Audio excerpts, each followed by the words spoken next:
Can you imagine what our neighborhoods, our cities, even our world would look like if the people that followed Jesus would simply take the second half of the Great Commandment literally and seriously?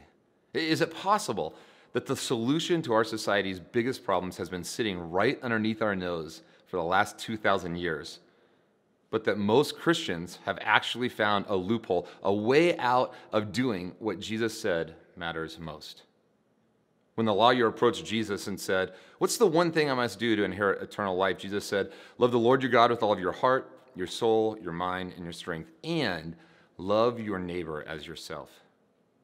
What happens next is fascinating. The text says, and in order to justify himself, he asked Jesus, "And who is my neighbor?" This man goes and has a very straightforward question for Jesus. He gets a very straightforward answer. And his first initial thought is, how do I get out of this? Where is the loophole? And the way that he tries to find the loophole is by changing and trying to define the word neighbor so that it most easily fits in to the life that he's already living.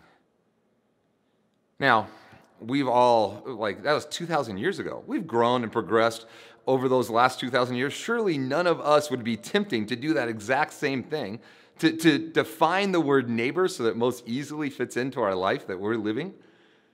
Well, of course, that's not the case.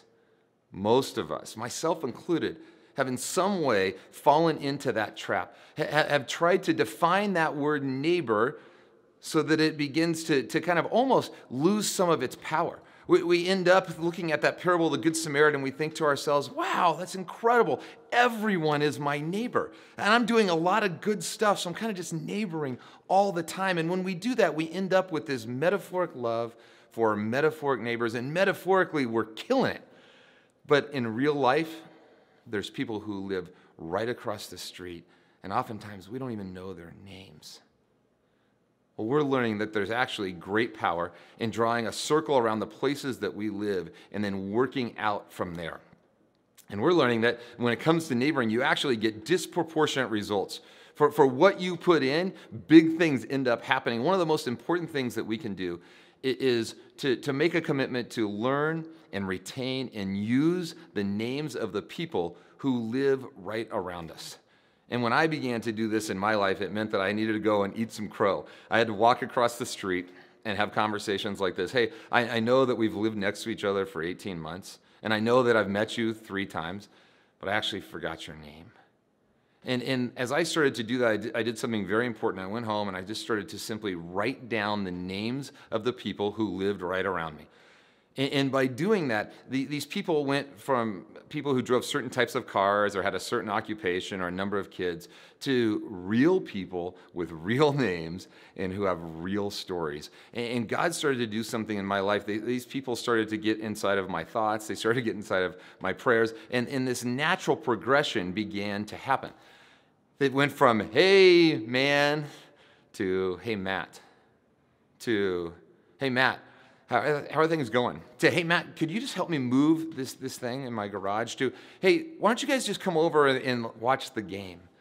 To sitting across a dining room table, talking about the things that we dream about, talking about the things that we're passionate about, the things that make us tick. And that didn't happen overnight. That's a 12, 18-month journey.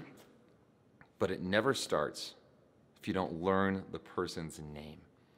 We've learned that one of the most important characteristics of someone who's going to be a good neighbor is a willingness to lean into mildly awkward moments.